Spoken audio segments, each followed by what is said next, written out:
Bonsoir à tous. Je crois qu'une des raisons d'être d'Apostrophe, c'est de réunir pour qu'ils parlent, pour qu'ils évoquent des souvenirs, pour qu'ils confrontent des souvenirs et des idées des auteurs qui, appartenant à des générations différentes, provenant d'horizons souvent opposés, ne se seraient jamais rencontrés sans cette opportunité. Par exemple, ce soir, pour évoquer les espoirs de leurs 20 ans, un romancier, un soldat, un historien et un révolutionnaire. Voici le 155e numéro d'Apostrophe, les années de vos 20 ans.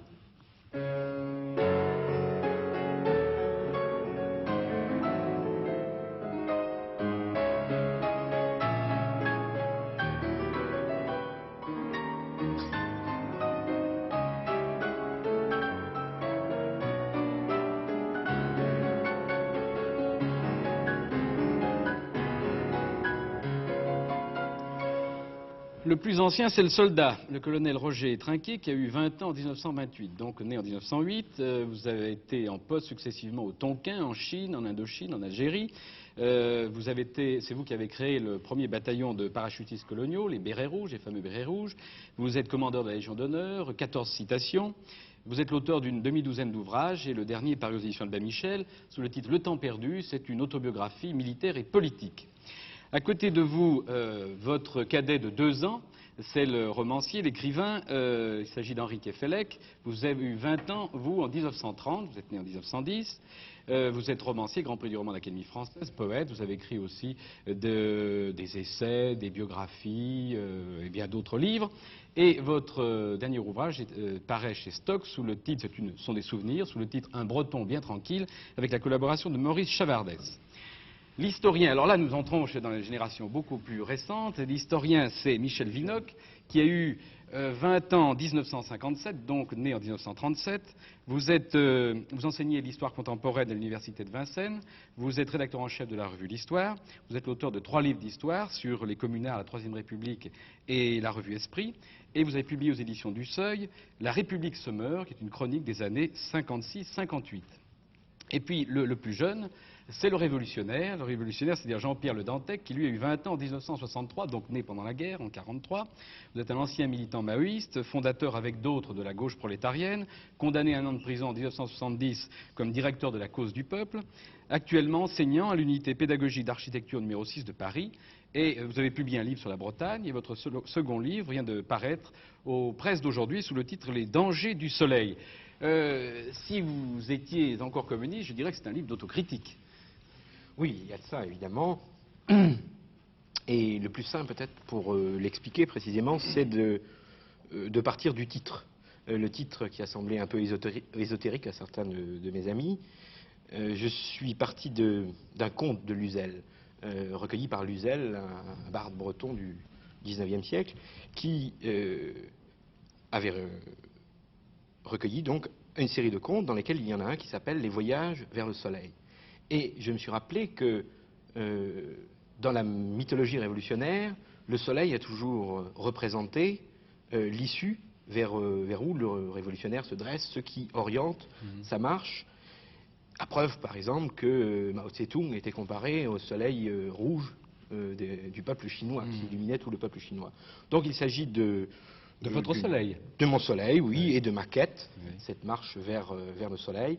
Et au terme de cette quête, une réflexion, sinon une remise en cause de mes motivations, du moins un retour sur la problématique révolutionnaire elle-même, en ce qu'elle peut conduire à du totalitarisme. Oui. Vous dites aussi, c'est vers la fin, c'est le récit d'une exploration, là je vous cite, des entrailles puantes de la politique absolue. Oui, de la politique absolue, ou ce que d'autres de mes amis appellent la conception politique du monde, c'est à peu près la même chose. Cette conception du monde que nous avions tous, de ma génération, enfin tous ceux qui sont engagés comme moi sur la même voie, c'est-à-dire une pensée à partir d'un postulat que tout est politique, dans tous les rapports humains, a un côté qui est rattaché aux notions de pouvoir, et donc à la politique. Nous avions pensé que, à travers l'idée de la ligne de masse de Mao Tse-tung, c'est-à-dire prendre les idées du bas, les synthétiser et en former une politique qui, à partir de là, permet d'agir sur le monde pour le transformer, nous avons pensé qu'on pouvait agir de cette façon par une conception politique du monde très stricte, une transformation de la réalité sociale. De fait, comme la plupart de mes amis, je me suis aperçu que ce n'était pas si simple. Nous y reviendrons, nous y reviendrons. D'ailleurs, je faisais allusion à cette autocritique, à l'aspect autocritique de votre livre. Bon, Michel Vinocq, je vous ai présenté comme un historien, mais alors ce livre n'est pas du tout le livre d'un historien, c'est même, je dirais au contraire, un livre plein de subjectivité, un livre très personnel. Tout à fait, oui. D'ailleurs, il a pour sous-titre Chronique 1956-1958, et j'ai voulu indiquer par ce sous-titre, justement, le caractère subjectif de mon livre. Au départ, il y a des carnets que je tenais très régulièrement, que j'écrivais, oui, entre 16 et 23, 24 ans. Des carnets qui se sont entassés dans des tiroirs, que j'ai un peu oubliés.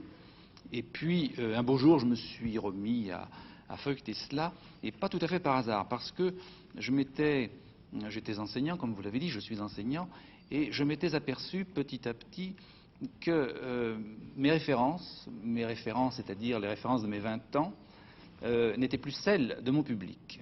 Et ça s'est fait insensiblement. Au départ, en effet, l'enseignant, il est très proche de ses étudiants, de ses élèves. J'étais professeur de lycée à 24 ans, donc j'avais des élèves de 18, 19 ans. Je me sentais de la même génération, oui, presque, n'est-ce pas? Et puis, insensiblement, progressivement, il y a l'écart entre deux générations qui se constituent, qui se creusent.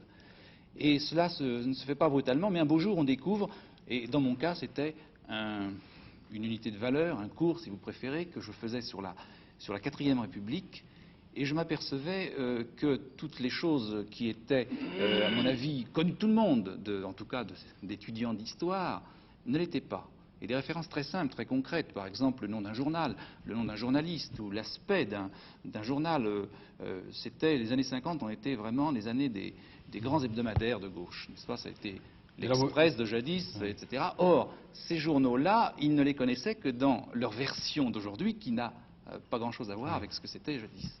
Donc je me suis dit, j'ai envie de leur dire, non pas comme un professeur, je n'ai pas envie de faire un cours, puisque je le faisais, bien sûr. Mais j'ai envie de leur dire ce que moi, à 20 ans, 18, 19, 20 ans, j'éprouvais, quelles étaient mes passions, quels étaient mes problèmes, etc. Et ces passions coïncidaient avec une période particulièrement tourmentée de l'histoire de France, c'est-à-dire la période 56-58. Alors, colonel Trinquier, j'ai présenté votre livre en disant que c'était une autobiographie militaire et politique. Vous en êtes d'accord? Pas tout à fait. J'ai pas voulu faire une autobiographie. J'ai voulu raconter les événements que j'ai vus, à l'âge que j'avais et au point de vue géographique où je me trouvais. C'est-à-dire la guerre 14-18, je l'ai vue, j'avais de 6 à 8 ans dans mon village. Je n'étais pas sur le front. Ensuite, j'ai commandé un poste sur la frontière de Chine. Mais de Chine, on voyait les événements qui se déroulaient en France avec un certain recul, mais on les voyait. Je les raconte tels que je les voyais à ce point de vue. Ensuite, j'étais sur l'île Maginot comme officier. J'ai vu ce que valait l'armée française en 1938, au moment de Munich. Ensuite, je suis allé à Pékin. Et à Pékin, je commandais une des 2 compagnies de la garde d'ambassade de France à Pékin. Toutes les ambassades du monde étaient dans le même carré. Et le soir, les gens de toutes les ambassades du monde se rassemblaient dans le même carré. J'ai eu des amis allemands, des amis de toutes les nationalités. Et la guerre est venue dans cette atmosphère où nous en discutions les uns les autres. Puis après, j'étais à Shanghai pendant 6 ans. Oui. Et ensuite, je raconte des événements auxquels j'ai participé. Mais comme acteur. Comme acteur. Comme acteur, c'est-à-dire... J'étais chez Ponsardé comme acteur. J'ai fait la guerre d'Algérie pendant 4 ans, à des pôles différents, adjoint de massif pendant la bataille d'Alger, commandant un régiment. Donc c'est un témoignage. C'est un témoignage. C'est un témoignage. J'ai essayé de faire abstraction de ma personnalité pour mieux raconter les événements. Vous voyez qu'on peut non, faire on ne peut pas en faire abstraction. Pas. Mais j'ai essayé de faire abstraction le plus possible sur ma personnalité, ce que j'ai fait dans la vie à titre personnel n'intéresse personne. Mais ce que j'ai fait au point de vue politique, si vous voulez ça, oui. Oui, c'est bien, c'est pour ça que j'ai dit autobiographie politique et militaire. Oui. J'ai pas dit autobiographie sentimentale ou rien d'autre. Et ensuite, si vous voulez, je suis allé au Katanga, personne ne savait exactement ce qu'on avait fait, je le raconte aussi. Et j'ai vu aussi les événements de mai 68. On en parlera. Vous avez fait on en parlera, bien sûr. Et alors, Henri Kefelec, un breton bien tranquille, et vous dites que, pourtant vous avez écrit beaucoup d'ouvrages, et vous dites que vous devez beaucoup à ce livre de souvenirs. Oui, énormément. parce qu'il m'a obligé à repenser un peu à toute ma vie. Je n'avais pas le temps d'y penser tellement. Je la vivais, d'une part, et puis d'autre part, j'écrivais des romans. Et là, cela m'a intéressé énormément de faire revivre tous les compagnons de mon enfance, de ma jeunesse. Et vous-même. Oui, et d'apercevoir l'unité de ma vie. Je sais bien qu'on a rigolé un peu de ce bien tranquille. Enfin, on en abuse peut-être un peu Qui a maintenant. rigolé? Alors, Peut-être cet autre Breton qui est en face de vous, monsieur Oui. Le Dantec. C'est-à-dire qu'à le lire, on n'a pas l'impression qu'il a plutôt une vie assez mouvementée. Oui. Sur mer, je vous tout ça. remercie de me rendre cette justice. Parce que je pense en effet que, puisque on vous a appliqué le terme de révolutionnaire, que la première révolution, c'est d'abord celle que l'on fait sur soi, n'est-ce pas? Et je pense que je n'ai pas manqué à la règle. D'ailleurs, en étant chrétien et simplement en étant fidèle aux valeurs que j'avais apprises des miens pendant mon enfance. Parce que mes années, vous avez étendu le terme de 20 ans, vous avez dit 18-30 ans, bien sûr. Précisément, c'est à ce moment-là que je suis devenu breton, que je l'étais, mais je ne le savais pas. Et c'était la nostalgie, Monsieur Vinocq, quelquefois, la met un petit peu en boîte. Mais pour ma part, je crois à la nostalgie une puissance merveilleuse au point de vue littéraire. Et pour ma part, moi, je lui rends hommage. C'est grâce à la nostalgie apparue que j'ai senti vraiment... Vos racines bretonnes. Oui. C'est-à-dire, c'est en arrivant à Paris que vous avez considéré que finalement vous avez perçu que vous étiez breton, comme d'autres vont à l'étranger et à ce moment-là s'aperçoivent qu'ils sont français. Voilà. C'est- Et après, quand j'étais en Suède, alors j'étais français et breton. Bon, à 16 ans, vous avez votre bachot et vous obtenez une bourse pour venir à Paris au lycée Louis le Grand. Et vous y passez, je crois, 3 ans, vous racontez. Et là, vous rencontrez, alors vraiment, des écrivains qui ont laissé un nom dans la littérature française. J'en nomme quelques-uns. Ils n'étaient peut-être pas tous dans votre promotion, mais enfin, vous les avez connus. Brasillac, Roger Vaillant, Etiamble, Robert Merle, Thierry Monnier, Sangor. Or, ces 6 écrivains, non seulement ce sont de bons écrivains, mais ils ont tous eu une influence politique dans le siècle. Regardez, je vous le répète, Oui. Roger Vaillant, Oui, Brasillac, Etiamble, Oui. Robert Merle, Thierry Monnier, Sangor, et pas vous. Alors Oui. vous n'aviez pas la tête politique. Comment ça se fait? Oui, mais sur un des 6, tout de même, je ferai des réserves. C'est Vaillant.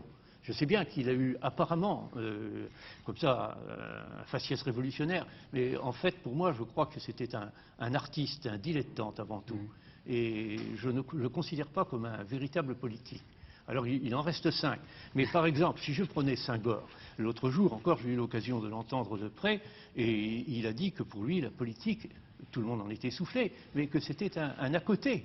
Qu'en réalité, il était poète et que c'était cela essentiellement qui comptait pour lui, que la politique, ça venait après. Oui, d'accord. Mais vous dites finalement que la politique, ça ne compte pas. Oui, ça ne compte pas. Ça a un petit peu compté pour moi. Ça a un petit peu compté pour. Si, ça a compté un peu pour moi à ce moment-là, mais vraiment, et la politique politicienne, en tout cas, la grande politique, ça, elle comptera toujours. Quoique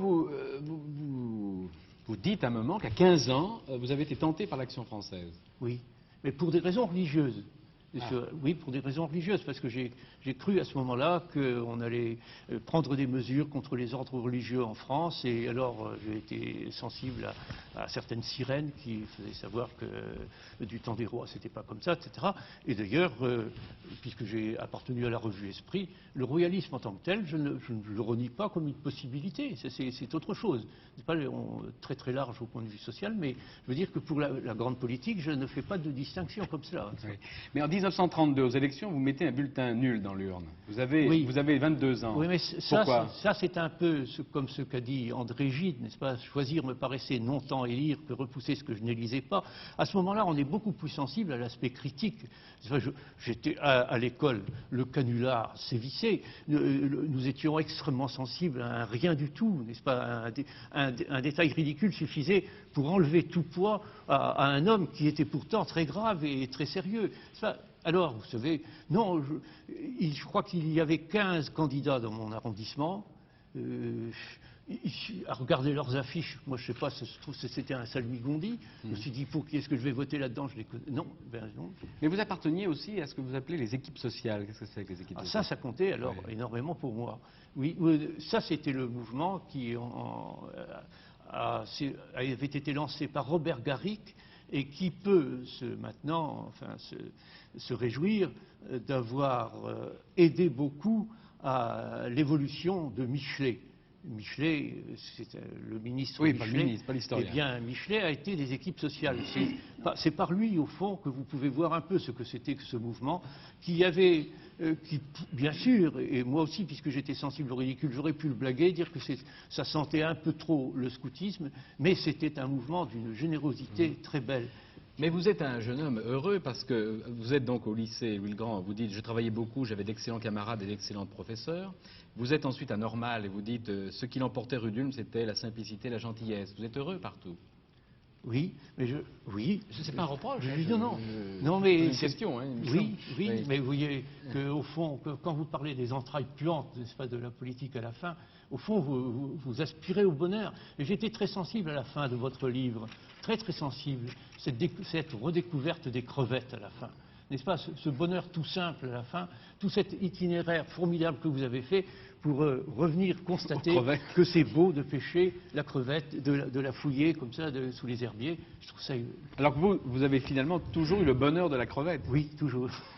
Oui, d'ailleurs, je suis sûr que vous tous ici aussi, non? Le colonel n'en parle pas dans son livre. Enfin. Des crevettes, non. Non, il y a peu de crevettes dans le livre du colonel Trinquier, ça je reconnais. Au Tonkin, il y en avait. Oh, oui, des grosses dans les crevettes. rizières, oui. Les rizières étaient peuplées de poissons. On pouvait pêcher dans... Oui, il pêchait un autre plus gros poisson, Oui. colonel Trinquier. Oui, vous, par exemple, vous allez en 1930, à Pâques 1930, vous allez en Algérie.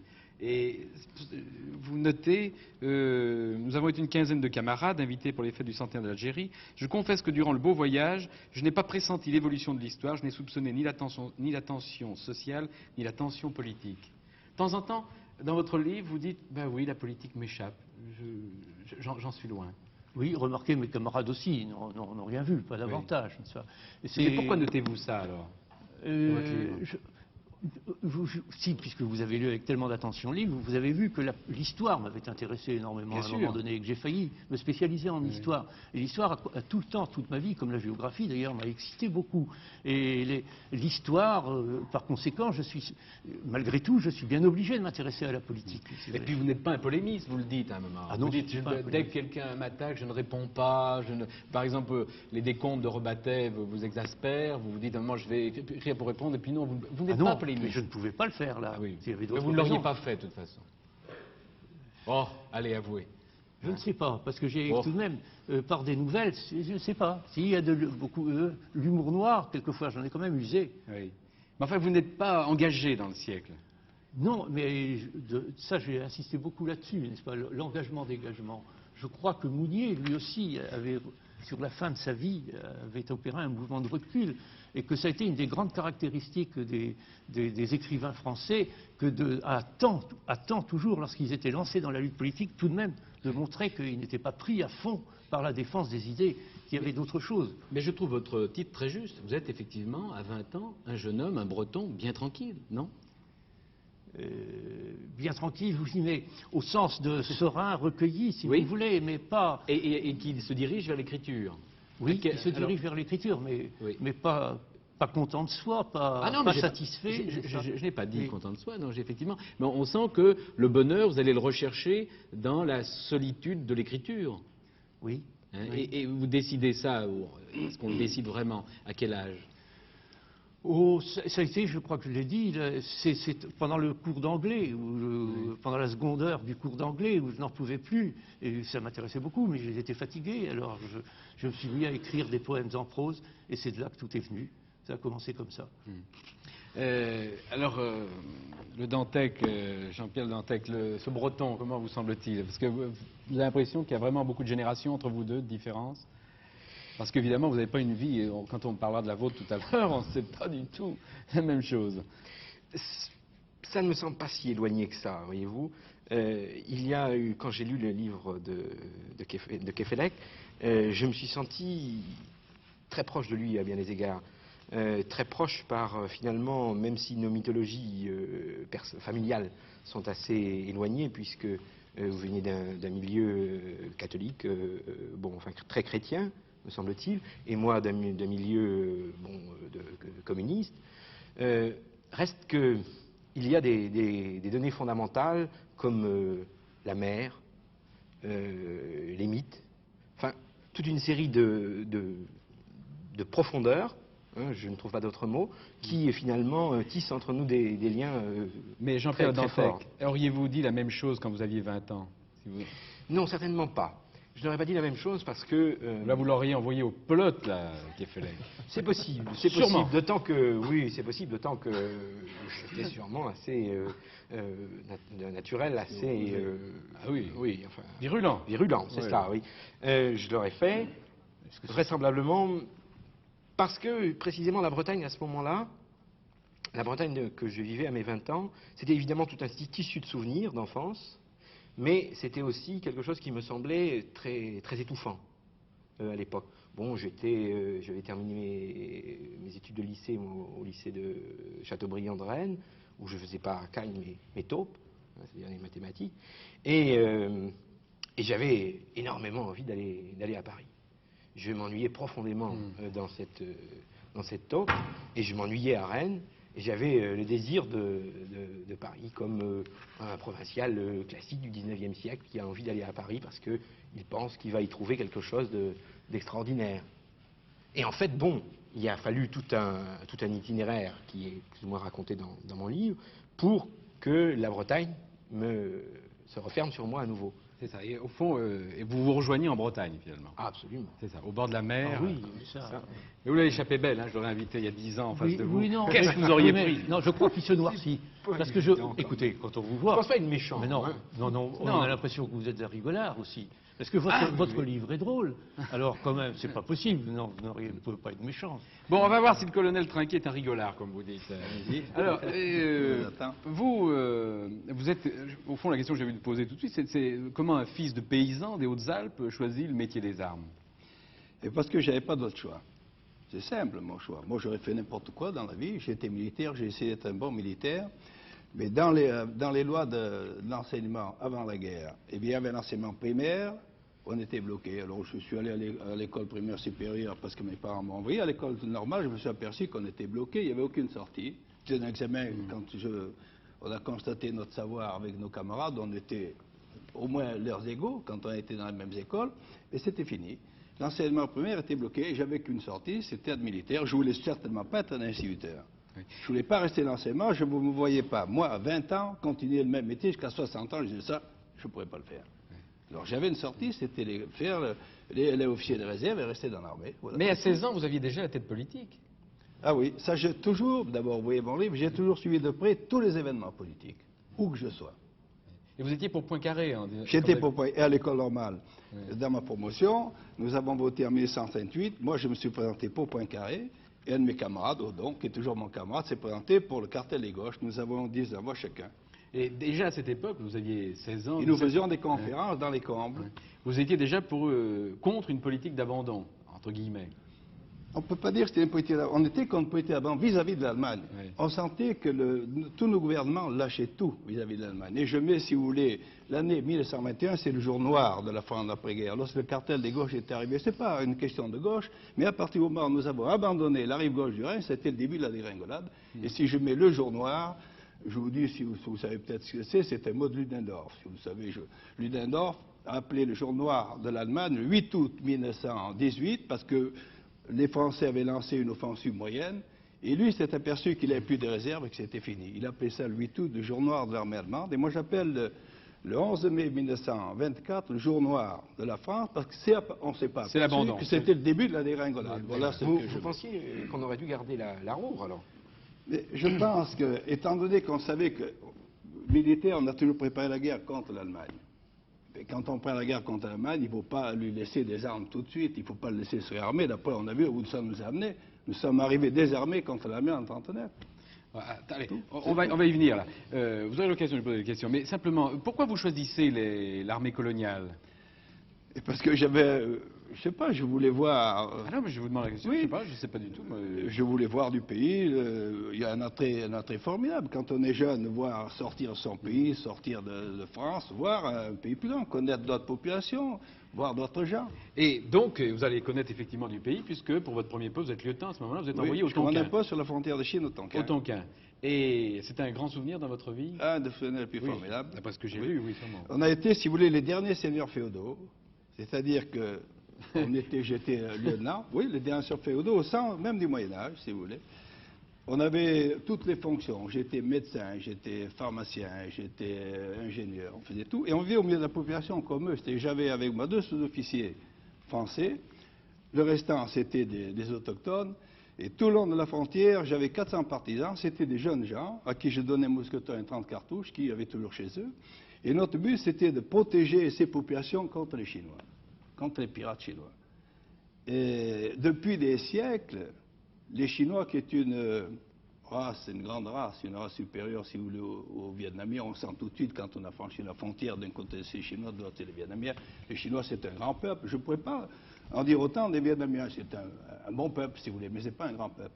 Eh bien, les Chinois avaient l'habitude de venir pirater chez les Vietnamiens, ils laissaient faire.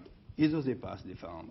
Et nous les défendions avec eux, d'ailleurs. Mais alors là, vous parlez un petit peu de votre vie sentimentale, puisque vous racontez que, eh bien, il était normal que le chef du poste, eh bien, il choisisse une indigène et... Il ne choisissait pas. C'était un choix qui était des 2 côtés. Vous aviez une femme pendant votre séjour là-bas.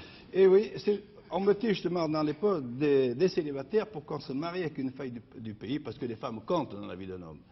Et dans les postes à l'intérieur où il y avait des capitaines mariés, eh bien, ils n'avaient aucun contact avec les gens. La femme faisait écran. Les femmes qui se dévouaient, mettaient la teinture de l'autre sur les femmes des gosses, elles allaient les soigner, mais non.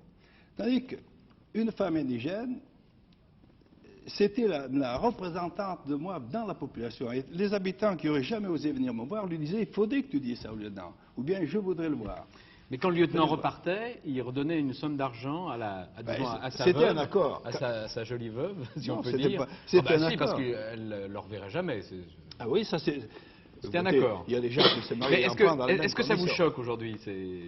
Mais ça m'a choqué, c'est-à-dire que j'avais écrit ça... vous n'êtes pas choqué, là, hein? Non, pas du tout. Non, je veux dire, quand je l'avais écrit, j'ai écrit ça il y a longtemps, j'ai pris des notes. Eh bien, j'estimais qu'au début, j'étais peut-être moins humain que je suis aujourd'hui, oui. Alors aujourd'hui, vous avez un peu du regret de ces choses-là? Non, je m'aperçois que c'était une femme qui m'était attachée, comme j'ai été attaché. On ne peut pas vivre 2 ans avec une femme qui vous est dévouée sans lui être attaché. Et je peux dire, quand je l'ai quittée avec beaucoup de peine, et elle aussi. Elle aussi, il n'y a aucun doute. Seulement, c'était un contrat qu'on avait fait. Elle savait qu'au bout de 2 ans, elle m'a expliqué son cas. Le seigneur de la guerre repartait.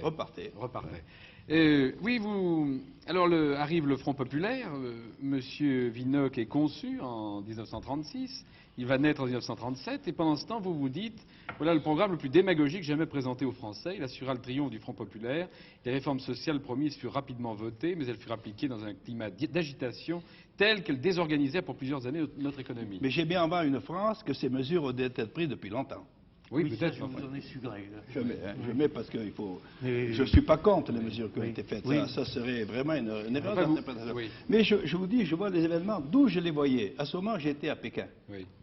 Le Front populaire de Pékin, évidemment, c'est... Non, on discutait avec les étrangers qui étaient là. Et j'en discutais avec les Allemands qui se moquaient de nous. Qui disaient, alors que nous, Hitler a dit, nous voulons du beurre, nous voulons faire des canons et pas de beurre, voilà. Mais vous allez perdre la guerre. Mon meilleur ami, c'était Norté, chargé d'affaires d'ambassade à Pékin. On jouait au brise tous les soirs. Il discutait en allemand et moi en français. Mais c'était plus intéressant de discuter. Puis il y avait les Italiens, il y avait les Belges. Et on voyait que la France ne prenait pas les mesures nécessaires pour la guerre qui allait venir, puisqu'Hitler nous avait dit en 1933 qu'il allait nous déclarer la guerre. Il a écrit dans Mein Kampf d'une façon nette. Il fallait ne plus avoir de raison pour ne pas le croire. Et on sentait, nous, profondément, surtout au contact avec l'étranger, parce que, vous savez, on est beaucoup plus français quand on est à l'étranger, vous le savez. Ben, c'est ce qu'on a dit tout à l'heure. Beaucoup plus, on sent beaucoup plus les faiblesses de son pays que ses points forts.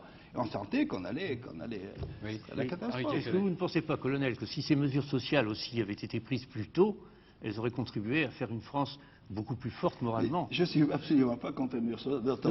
Oui, justement. Non, mais c'est parce que je suis plus pour les mesures sociales. Oui. C'est pas ça. C'est pas ce que je critique. Je critique la politique étrangère. Je critique pas la politique intérieure qui m'intéresse subsidiairement. Il y a d'autres qui peuvent en parler. Je voudrais vous poser une autre question. C'est ce qui me frappe dans votre livre, c'est que c'est la certitude.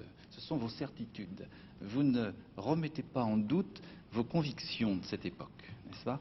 Or, sur ce problème allemand, par exemple, vous dites, dès le début, n'est-ce pas, d'abord c'est le cartel des gauches, ensuite c'est le Front populaire, tout cela c'est évident, nous n'avons pas eu l'armée qu'il fallait, n'est-ce pas, pour affronter notre ennemi quasi héréditaire. Or, je peux vous dire ceci, avez-vous réfléchi à ceci que, si Hitler est arrivé au pouvoir, notamment, n'est-ce pas en raison d'une certaine politique de la France, une politique précisément de l'occupation de la Ruhr, comment la République de Weimar a été empêchée pratiquement, n'est-ce pas, à cause d'une politique étrangère extrêmement dure de la part de la France et de Poincaré, n'est-ce pas, de vivre, et comment Hitler est arrivé au pouvoir précisément sur le thème du nationalisme à cause de la Ruhr et à cause de toute une politique étrangère qui était.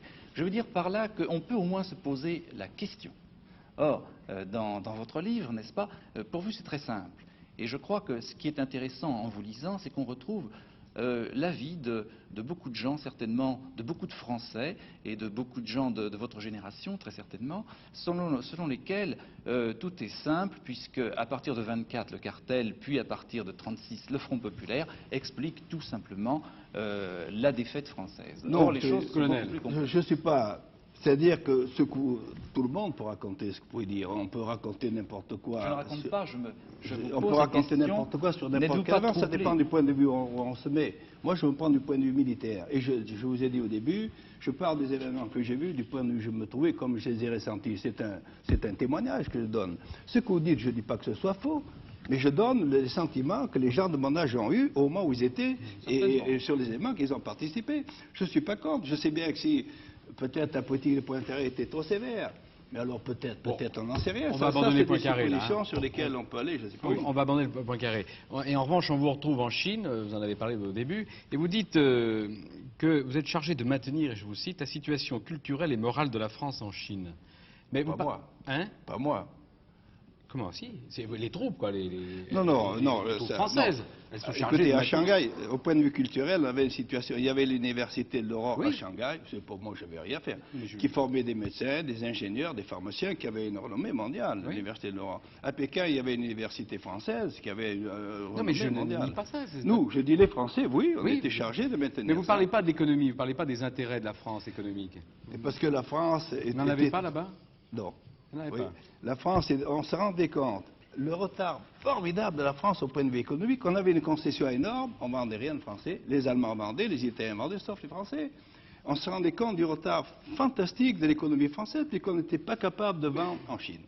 Les seules voitures qu'il y avait en Chine, c'était les voitures des militaires ou de l'ambassade. Alors toutes les autres, aussi on vendait du vin, on vendait des parfums, enfin on connaissait l'histoire. Ouais. Bon, alors, on va vous retrouver dans un moment en 58. Donc, vous êtes en poste en Chine pendant la guerre. Vous êtes pétainiste. De Gaulle vous fait bien des ennuis à la Libération. Puis, vous rentrez en France, vous créez donc les Bérets Rouges. Puis, vous êtes renvoyé en Indochine. Je vais vite. X fois. X fois en Indochine. Et puis, ensuite, vous allez en Algérie. On va vous retrouver en Algérie avec Michel Vinocq. Alors Michel Vinocq, donc vous, comme je l'ai dit, et vous le dites d'ailleurs au début de votre livre, vous avez été conçu, vous dites, pendant le Front populaire, vous êtes né en 37. Pendant les grandes grèves, n'est-ce pas? Pendant les grandes grèves. 36, On avait un parce que peu je de suis temps. de mars 1937. Et puis, donc en 56, vous avez 19 ans, vous êtes un jeune intellectuel de gauche. Quels sont les étudiants, plus qu'un étudiant, enfin, vous êtes à l'université. Quels sont les espoirs d'un jeune homme comme vous, de 19 ans, 20 ans? Espoir personnel. Oui, bien sûr. Oui, parce que c'est un livre personnel. J'avais très peu d'ambition. Je dois vous dire que sortant du lycée, je suis entré dans un bureau, dans une boîte d'import-export, où pendant 3 mois, je me suis vraiment ennuyé à mourir. Et j'ai eu la chance de trouver un moyen de m'en sortir grâce à un tapir, ce qui est dans l'argot étudiant veut dire grâce à un poste de précepteur, si vous voulez, et j'ai pu ainsi faire des études, parce que j'avais quelques difficultés financières, ma mère étant veuve, et c'est ainsi que je me suis retrouvé à l'université, à la Sorbonne, donc, pour faire quoi? Je n'avais aucune idée, sinon j'avais du goût pour la littérature, pour les lettres, et je me suis mis à faire une licence de lettres. Et puis, un beau jour, je suis tombé sur Tout à fait. Je me suis un peu embêté tout de même, un peu comme M. Kefelec d'ailleurs, qui raconte que les cours de littérature française à la Sorbonne, n'est-ce pas, dans les années 30, étaient prodigieusement ennuyeux. Eh bien, dans les années 50, à la Sorbonne, c'était la même chose. Dans l'ensemble. Oh, attention, là, oh là là, vous Dans n'allez pas l'ensemble. mettre Kefelec sur les barricades, vous n'y arriverez pas. Je vous le dis tout de suite, C'était hein. vrai aussi dans les années 50, dans l'ensemble. Ouais. Et puis, il y avait un certificat à option, à l'époque c'était une licence par certificat, et je fais de l'histoire, comme cela, pour voir ce que c'est.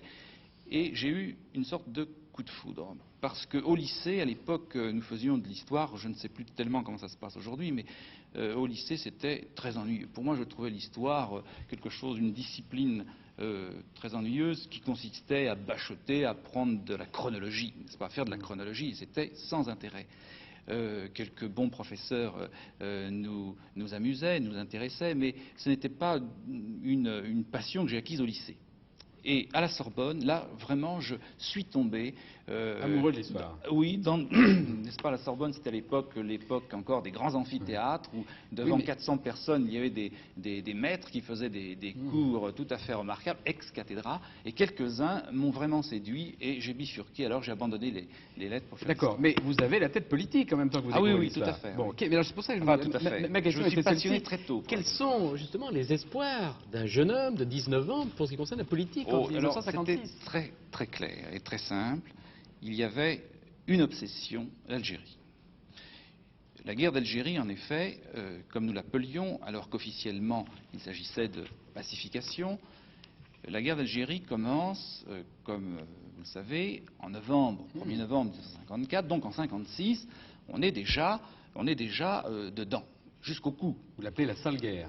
Oui, la sale guerre, enfin, c'est pas moi qui dis la sale guerre, c'était une expression déjà C'est employée, l'Indochine, c'est la oui, sale guerre. à propos de l'Indochine, par le Ouais. Parti communiste, et la guerre d'Algérie était pour moi évidemment une sale guerre, comme la guerre d'Indochine, mais j'étais trop jeune pour m'y être vraiment passionné. Tout de même, je dois dire qu'en 1954, c'est de là que vient mon éveil politique, et l'intéressant, c'est que c'est pas le mien seulement, mais de toute une partie de ma génération. 54, c'est en effet Dien Bien Phu, puis la fin de la guerre d'Indochine, et cela en raison, n'est-ce pas, de l'arrivée au pouvoir de Pierre Mendès France. Et je raconte par conséquent dans ce livre comment nous, lycéens, nous avons été, enfin un certain nombre de lycéens, nous avons été passionnés par la politique avec l'arrivée de Pierre Mendès France au pouvoir. Il faut vous dire que c'est une guerre qui se traînait depuis des années, qui nous paraissait tout à fait archaïque et tout à fait désolante, n'est-ce pas? Et il arrive et il dit « je fais la paix, j'y arrive en 30 jours, n'est-ce pas ?» Et il tient Oui, son ça, pari. oui, Je le dis, oui, mais c'est important, si Oui. vous voulez, pour 54, oui. Mais à partir de ce moment-là, je me passionne, je m'intéresse à la politique. Jean-Pierre Le Dantec, lui, dit dans son livre que Dien Bien Phu, pour lui, c'est une victoire. C'est pour qui? Oui, je Pour l'ai lui. vécu. Je dis que je l'ai vécu, j'ai vécu Dien Bien Phu. Je me rappelle, j'avais donc 11 ans, j'étais en 5e, et je me souviens très bien dans les vestiaires du lycée, dans les combles d'un ancien monastère, avoir évoqué la question avec des amis. Et moi, j'étais tout à fait fier de la victoire des patriotes vietnamiens à ce moment-là. J'étais tout à fait fier. Sur les Pour moi, Français. c'était... Oh, sur les Français, c'était pour moi une victoire de l'humanité sur l'inhumanité. C'est comme ça que je l'avais vécu. Et Vous parlez d'événements que vous avez vus de France, quoi. Ah, c'est possible, oui. En plus, Absolument pas. j'avais 11 ans. Mais sur ce point, mon la sentiment première n'a pas varié. si vous voulez, moi je dirais que Dien Pas du Bien tout. Phu, c'est... Je n'ai pas vécu tout à fait de la même façon, mais pour moi, ça a été... J'ai compris, je crois, par Dien Bien Phu, que la décolonisation était un processus historique, disons, qui allait se développer et qui allait avoir un terme, qui était commencé, et que la France ne devait pas s'entêter à se battre, n'est-ce pas, dans des guerres coloniales perdues d'avance, non pas sur le terrain, mais perdues d'avance, politiquement parlant. Et ça, je pense que c'est une date aussi, une coupure tout à Mais fait là, vous importante. faites une erreur, parce qu'on avait reconnu l'indépendance d'Indochine depuis longtemps. Oui, l'indépendance de l'Indochine. Alors, Mais on avait l'indépendance de dans l'Indochine. l'armée vietnamienne, vous ne vous rendez pas compte qu'il y avait 90% de Vietnamiens qui se battaient avec nous. L'armée qui se battait en Indochine, c'était une armée vietnamienne. Il y avait 50 000 Français pour encadrer 400 000 autochtones. C'est eux qui se sont battus.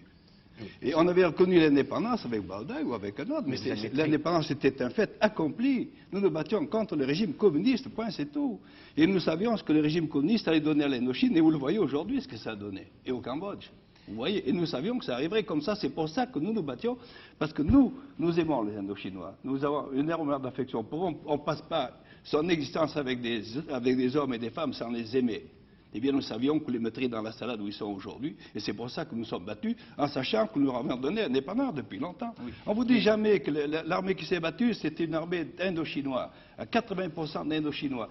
Et dans le camp de Dien Bien Phu, les prisonniers qui étaient avec eux, c'est eux qui allaient ramasser les parachutages. Aucun s'est évadé, aucun est parti. Ils pouvaient partir, et quand les Français sont partis, ils ont salué tous leurs officiers. Parce qu'ils avaient de l'affection pour nous, ce que vous ne voulez pas admettre et que vous ne voulez pas reconnaître. Oui. C'est ça le sens de la guerre d'Indochine. Oui, mais la question vietnamienne est très complexe. Et ce que je voulais dire, n'est-ce pas, c'est que le processus de la décolonisation, on était d'accord pour la décolonisation en Indochine. On était d'accord depuis belle durette. Le phénomène de la décolonisation, phénomène général, global, universel, qui a commencé, on peut dire, pour donner une date, à partir de 1918-1919, n'est-ce pas, avec la naissance des partis nationalistes dans tous les pays coloniaux, ou presque, eh bien, ce processus-là, vous ne l'avez pas compris. Quand je lis... Vous dites nous, les militaires. Permettez-moi de m'adresser à vous, auteur d'un livre que j'ai lu, et dans lequel, apparemment, vous ne comprenez pas et ne voulez pas admettre ce phénomène historique. En effet, tout se passe comme si il y avait, et vous le dites explicitement, il y avait jadis une France qui était un grand pays. Oui. Et vous pleurez, en des termes parfaitement honorables, n'est-ce pas, sur la grandeur de la France. Oui, sûr. Mais pour vous, la grandeur de la France, telle que, en tout cas, ça apparaît dans votre livre, c'est un certain nombre de kilomètres carrés, n'est-ce pas, le plus important possible, sur lesquels le drapeau français doit régner.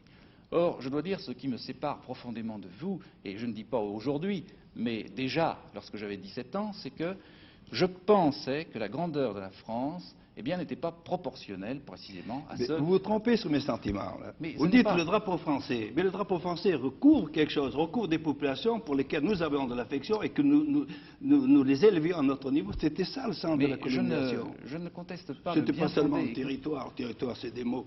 Je voudrais terminer, si vous voulez, en vous disant, moi je ne conteste pas du tout le bien fondé de vos sentiments, là n'est pas la question.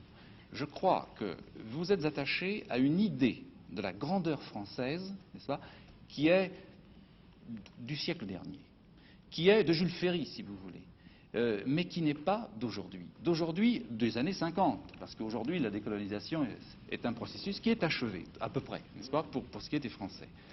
Dans ce domaine, il y a quelque chose de troublant, n'est-ce pas, en vous lisant, c'est que j'ai à chaque fois, à chaque page, dans chaque chapitre, l'impression que vous n'êtes pas mon contemporain, que vous êtes quelqu'un qui parlait effectivement, en des termes encore une fois parfaitement honorables, mais d'un idéal, d'une France qui se mesure, eh bien oui, quantitativement, n'est-ce pas, quantitativement, et non pas, comment dirais-je, pour moi la grandeur d'un pays ou la grandeur de la France, c'était de savoir résoudre un certain nombre de ces problèmes, des problèmes très concrets, très matériels, des problèmes sociaux, économiques, mais aussi ce vaste problème qui était précisément celui de la décolonisation. Bon, alors, qu'est-ce que vous faites pour, je ne sais pas, pour hâter la paix en Algérie?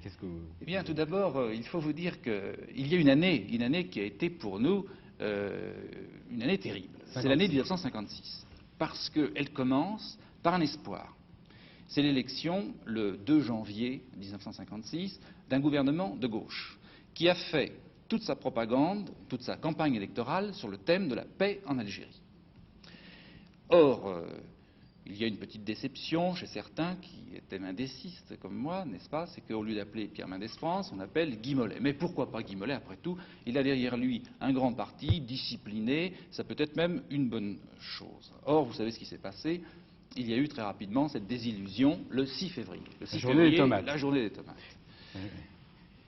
Donc, c'est une première déception. Et le début de l'année 56 avait été marqué presque simultanément, n'est-ce pas, par un autre espoir, qui était l'espoir de la déstalinisation.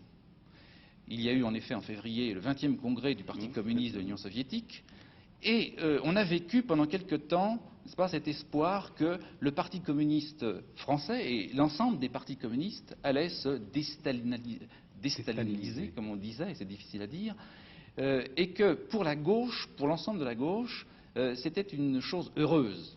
Or, nous avons vécu la double désillusion, n'est-ce pas, d'une part de la déstalinisation manquée, puisque dès le mois d'octobre-novembre, c'est l'épisode de Budapest, et d'autre part, ce gouvernement de gauche qui est appelé pour faire la paix en Algérie et qui va faire une politique de guerre en Algérie qui va se concrétiser par l'expédition de Suez. Or, chose tout à fait inouïe et tout de même assez rare, tout cela va se passer en même temps, au cours de cet octobre-novembre, au cours de cet automne 1956, simultanément, il va y avoir l'expédition de Port Saïd, d'une part, n'est-ce pas, qui était, comme le dit le colonel Trinquier, un prétexte, n'est-ce pas, la nationalisation du canal de Suez avait été un prétexte pour le gouvernement français. Sur ce point, j'avais relevé ce mot de prétexte et je suis tout à fait d'accord. Tous les deux d'accord de cette version. Et il s'agissait dans l'expédition de Port Saïd, n'est-ce pas, d'atteindre l'état-major du FLN. C'est exact, on l'a pas dit, mais en fait, et non pas autre chose. Donc, nous vivions cela, et en même temps, l'affreuse répression de Budapest, n'est-ce pas, les chars soviétiques qui arrivaient à Budapest. Et ce qui était le plus pénible, certainement, c'est que chez ces étudiants donc de gauche et anticolonialistes, les camarades avec qui je militais pour la paix en Algérie, c'était des communistes, des étudiants communistes. Et ceux-ci, n'est-ce pas, défendaient plus ou moins d'ailleurs, mais défendaient officiellement en tout cas l'intervention des chars soviétiques à Budapest. Et c'était par conséquent extrêmement douloureux. Alors tout cela se passait, n'est-ce pas, dans une année, et parfois même dans des séquences temporelles extrêmement étroites. C'était très dramatique et comme formation politique, évidemment, c'était important. Et puis il y a la torture en Algérie. Ça, c'est pas l'année 56. C'est l'année 56. Oui, parce qu'il fallait un peu plus vite, parce qu'autrement, il faut arriver à 58. C'est en 57, n'est-ce pas, que le scandale de la torture éclate. Et pour nous, ça a été, pour l'ensemble des Français, je suppose, ça a été quelque chose de bouleversant. D'abord parce que, nous étions dans une république qui avait certains principes, qui les proclamait, qui depuis la Révolution française même se faisait le champion, la championne, n'est-ce pas, de ces principes, et qui ne les respectait pas dans son propre territoire et dans sa guerre coloniale. Alors on pouvait discuter du bien fondé de la guerre coloniale, mais il y avait là un principe absolu, intangible, à mes yeux, n'est-ce pas, qu'on n'avait pas le droit de bafouer, qui était le respect de la personne humaine, même sur l'adversaire, sur la personne de l'adversaire. Lorsque, à partir de 1956-57, des camarades plus âgés que nous sont revenus d'Algérie, qui étaient des appelés ou des rappelés, et qu'ils sont mis à parler et à écrire, et ces témoignages ont circulé, certains ont été publiés, les journaux étaient saisis. Les journaux étaient saisis, les revues étaient saisies, mais malgré tout, n'est-ce pas, nous reproduisions d'une manière ou d'une autre ces textes et nous les faisions circuler. Et on peut dire que dans tout le quartier latin, la campagne sur le thème de la torture a été une campagne extrêmement... Alors vous avez dû être particulièrement intéressé par le passage où, du chapitre où le colonel Trinquier raconte donc votre action à ce moment-là pour pacifier la Casbah d'Alger. Oui. Sous les ordres du général. J'ai pas voulu raconter tout ce qui a été raconté sur la bataille d'Alger, j'ai donné les grandes lignes dans lesquelles elle a été conduite. Alors vous avez joué un rôle très important là. J'étais rejoint le général Massu. Oui. J'étais rejoint le général Massu et en plus j'étais en permanence à la préfecture et avec M. Tedjen. Alors M. Tedjen s'est plaint après qu'il ne savait pas ce qui se passait, mais on avait fixé la réunion de l'état-major tous les jours à 14 h à la préfecture, où tous les officiers étaient là, le préfet devait venir, aucun civil venait, Tedjen non plus, chargé de la police. Alors quand par hasard il venait, Massu criait, tiens, voilà M. Mix qui arrive, c'est l'état-major Mix, et il partait. Tout se discutait sur la table. Mais moi j'étais en permanence à la préfecture avec lui, je réglais tous les problèmes, il n'ignorait rien. Alors est-ce qu'il y a des choses qui vous ont étonné dans le récit de... Peut-être des silences. Non, j'ai écrit, si vous voulez qu'on parle de la torture. Oui, volontiers. Mais ça ne me dérange pas du tout d'en parler. Pour être contre la torture, c'est très facile. Là, vous êtes sûr qu'on vous envoie tout de suite à mauvaise satisfaction, c'est très commode. Eh bien, je suis allé répondre il y a 2-3 ans aux gauchistes de Sciences Po et de la Sorbonne. Forcément, ils m'ont posé la question. Voilà ce que je leur ai répondu. Il y a eu la torture. Il y a eu la torture en général, c'est le fait de très mauvaises troupes, et des troupes très mal encadrées, mal commandées par leurs officiers, c'est arrivé. On a été obligé d'éponger l'affaire. Mais il y a des cas où je vais vous poser un cas qui m'est arrivé. Vous me direz ce que vous auriez fait. J'ai posé ça aux étudiants. Je leur ai dit, vous auriez pu être officier de réserve. Vous auriez pu être. Vous auriez pu être dans mon régiment. Parce que les parachutistes, quand on appelait l'armée de métier, mais les parachutistes, il y avait 90% d'appelés. Il n'y avait pas en Algérie une armée de métier et une autre. Le deuxième qui a sauté à Suez, c'était l'armée d'appelés. Bon. Eh bien, je vais dire, un après-midi, on a arrêté un poseur de bombes. Il en a encore une sur lui, il en a posé 1, 2, 3 ou 4. Vous démontez la bombe, c'est 3 heures, elle est faite pour sauter à 6h30 de l'après-midi, il est là. Vous savez qu'une bombe au casino de la Corniche a fait 10 morts et 40 blessés. S'il en a posé 6, vous faites la multiplication, 60 morts, 300 blessés. Alors vous pouvez l'avertir le cardinal qui convoque tous ses curés pour aller converser les mourants, vous en avez un paquet, et toutes les ambulances. Il est là, qu'est-ce que vous faites? Pas un mot. Michel Vinocq. Pas un mot. Moi, je leur ai dit, il faut prendre une décision. Qu'est-ce que vous auriez fait, vous? Bon, tout d'abord, je vous dirais, ça serait très prétentieux de ma part de vous dire, moi, j'aurais fait cela, parce que vous avez parfaitement de raison de me dire, c'est facile quand on est très loin, Oui, il faut être dans l'action. Bon, je suis d'accord donc sur ce point que je ne peux pas vous répondre en vous disant, j'aurais fait ceci ou cela. Présomption, donc je ne vous réponds pas sur ce point. Ce que je peux vous dire, c'est que il y a des principes qui sont absolus, comme je le disais tout à l'heure, intangibles. Il y a des choses qu'on ne doit pas faire, et si on l'a fait parce que il y a des cas où, ma foi, ça se fait, il ne faut pas le couvrir, il faut absolument s'efforcer d'empêcher cette chose. Or, ces cas de torture, qui ont été très nombreux, n'est-ce pas, ont été couverts par les autorités, et pas seulement là, ce n'est pas l'armée du tout, ce n'est pas l'armée seulement, plus exactement, qui est en cause. Il y a aussi la gendarmerie, il y a aussi la police en France. Oui, si vous voulez. Mais il y a aussi, avant tout, le gouvernement politique, les pouvoirs politiques. Or, un gouvernement qui couvre ces actes, il est responsable. Et c'est bien l'impression que nous avions, n'est-ce pas, que c'était un... Jean-Pierre Dantec. Oui, moi j'aimerais... vous voulez répondre à la question? Oui, je finirai deux points, si vous voulez. Je finirai mon explication, parce que je sais pas... D'évidence, c'est que, normalement, on ne devait pas se trouver dans ce genre de situation. C'est-à-dire, si on n'était pas là-bas, si on n'avait pas poursuivi une politique coloniale comme on l'a suivi, on n'avait aucune raison d'être là-bas. Premier point. Et deuxième point. Je discutais il y a peu avec un de vos anciens supérieurs, que je sache, le général de Bollardière. Voilà, je le connais mieux que vous. Peut-être. J'ai passé 10 ans avec vous. C'est possible. Qui, lui, que je sache, a en tout cas eu une position morale stricte et a refusé de s'engager sur ce terrain de la torture, au point que je sache, il a dû être cassé de son commandement et faire un certain nombre de mois de... C'est l'exploitation du système, ça. Vous ne connaissez pas Bollardière, je vous en ferai un bouquin. Il n'est pas là pour se défendre. Mais je finis mon histoire, alors, qui est quand même intéressante. Mais qu'est-ce que vous avez fait? Eh bien, moi j'ai dit aux gens, moi je suis prêt à le couper en petits morceaux pour que ce soir, il n'y ait pas 40 types tués et 60 blessés, parce que c'est moi qui suis responsable à la fin de course. Alors voilà comment c'est le soir du casino. Attendez, non, on n'a pas coupé personne. Je vous raconte l'histoire de A à Z, c'est intéressant que je la raconte. On est revenu, le colonel Bijard, Godard et moi, on était le soir du casino de la Corniche, il y avait 12 morts et des blessés. Quand vous avez 18 ans et qu'il vous manque un pied, c'est très agréable. Et bien il faut que vous empêchiez que ça arrive aux gens.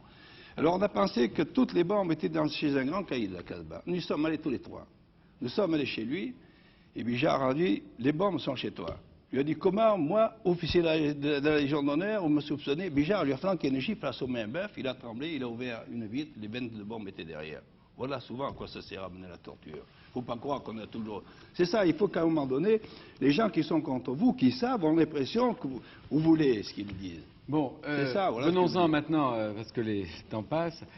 Michel Vinocq, le 13 mai 58, l'appel au général de Gaulle, évidemment, vous êtes contre. Et vous dites de Massu que c'est un général factieux.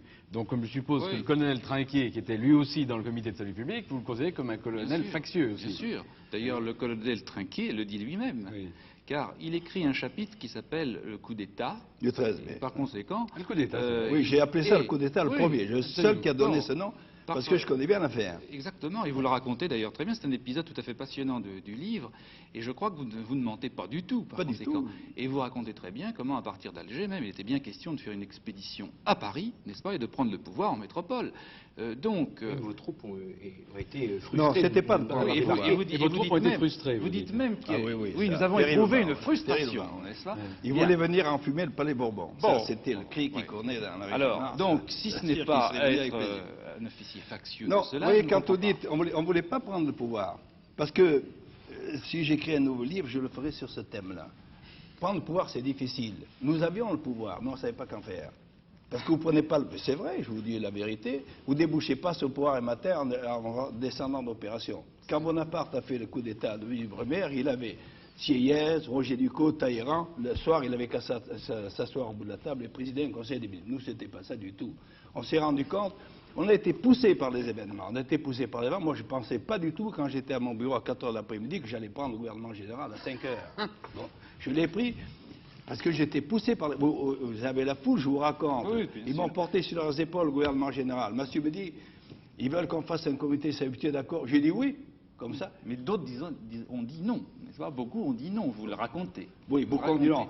Beaucoup ont dit non parce que c'est là, si vous voulez, les trouillards qui attendent que le coup soit joué pour jouer le coup. Après, tout le monde était pour. En Algérie, je voyais tous les généraux venir faire leur piche, alors qu'une semaine avant, ils s'étouffaient, ils disaient rien du tout. Bon. Alors ça, j'ai vu la valeur morale de... Mais en avril 61, vous n'êtes pas à Alger. À ce moment-là, vous êtes en train, je crois, de visiter le musée d'Athènes ou le Parthénon. Oui, tout oui, ça. oui. Et vous n'êtes donc pas dans le coup, mais vous dites clairement, je suis partisan de ce putsch et au fond, c'est bien dommage que je n'y sois pas, n'est-ce pas? Là oui, encore, mais attendez, soutenez... non, moi, avant, on m'a contacté.